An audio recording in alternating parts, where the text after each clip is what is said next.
the thing that nobody tells you before you travel. The minute you land in a foreign country, be it US, be it Canada, you start thinking in the currency of that country.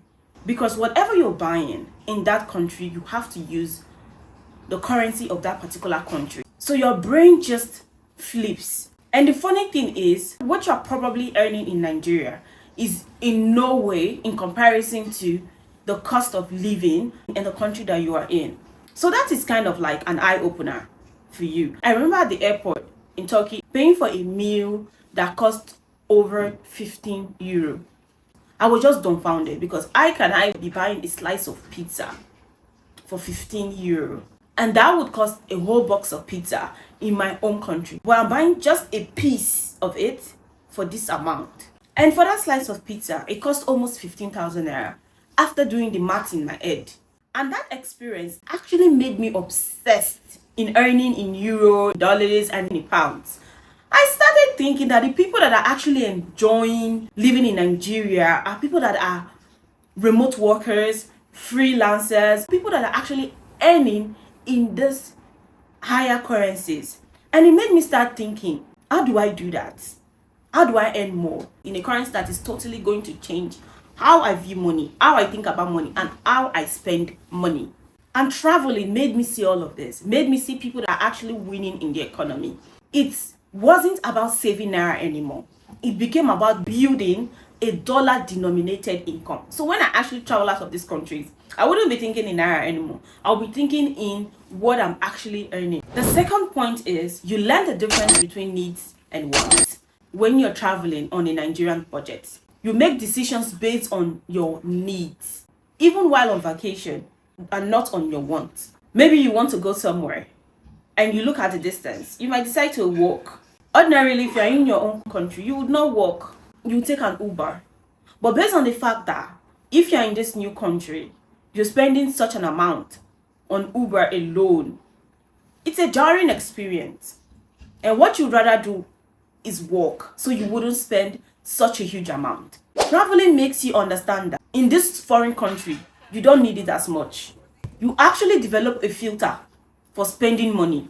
And you know what the beautiful thing is? When you come back to your own country, that filter doesn't go away. It's actually incorporated into your life and into the way you spend money. And you start to look at money with an entirely different lens because of that experience. And we both know that in a country like Nigeria, where every Naira counts, having a filter for spending money is actually very important. And my third point is, you realize that Nigerians are already built for things like this. You know, I remember getting to my hotel in a new country and I found out that my booking has been cancelled. Ordinarily, I believe if it was other people from other countries, they would probably feel panicked, especially on their first solo trip. But I took it in a stride. That same moment, my box got spoilt.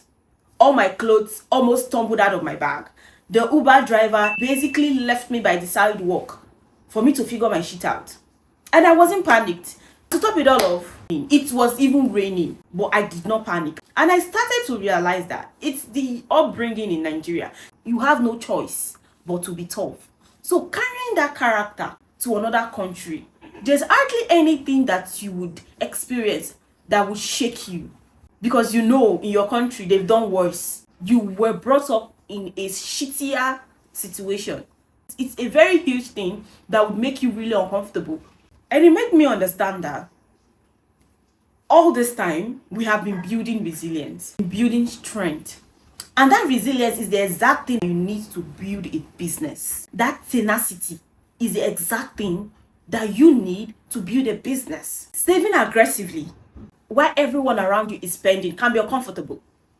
But as a Nigerian, you've been taught that if you don't do things a certain way, if you don't go above and beyond, you are never going to be able to rise above a certain level. So we do things aggressively. We do things with tenacity, with resilience. That is how we can rise above and beyond our current situations. Travels just kind of showed me that our resilience, that tenacity that we have at home, if we can actually channel it intentionally, it can build us $1 billion income. The fourth point is experience over things. and why it makes sense. There's a reason most of us spend money on things we don't need. A new phone, new clothes, new hair. It's partly social in the sense that we want to look as if we want to indirectly tell the people around us that we're doing okay for ourselves. And I'm not judging you because, let's be honest, I've also done it too. But when you sit down in a new country, a country that took you months to plan, that took you probably a year or more to budget, to save for, a country that you sacrificed your time, your money to plan for, when you sit in that new country, I promise you, something shifts. Something totally changes in you. And you realize that moment is worth more than anything that you've ever bought in your life. Do you know the funny thing? That moment does not depreciate. I had that moment in one country in 2024, and this is 2026. I still remember the afternoon I sat down on the tour bus, looking out the windows at the beautiful scenery around me. And I remember thinking, I would spend my last money to travel. I know that's crazy, and I definitely would not do it. But this is how amazing that moment was for me. I started to understand that traveling is an experience on its own. It's a mindset shift. And that shift, it actually changed everything for me. It made me start thinking in how to build experiences and assets that would enable me to get these experiences. And even coming back to the country, that was at the forefront of my mind. I need to build assets. I need to build a system that would enable me to travel conveniently, comfortably. Because this experience that I went through just now, I have to do it again and again and again. And I have to do it from a comfortable position.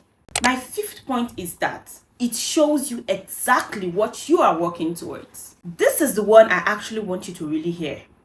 A lot of us Nigerians are hustling very hard. We are working multiple jobs. We are building incomes. We are doing freelance jobs. We are learning skills. We are getting certifications. We are getting degrees. Just all to scale our income, all to make more. But have you asked yourself, what are you actually working towards? What is the end goal? What is the plan after you make this money? Have you asked yourself, what are you working towards? What is the money actually for? For me, traveling completely answered that question.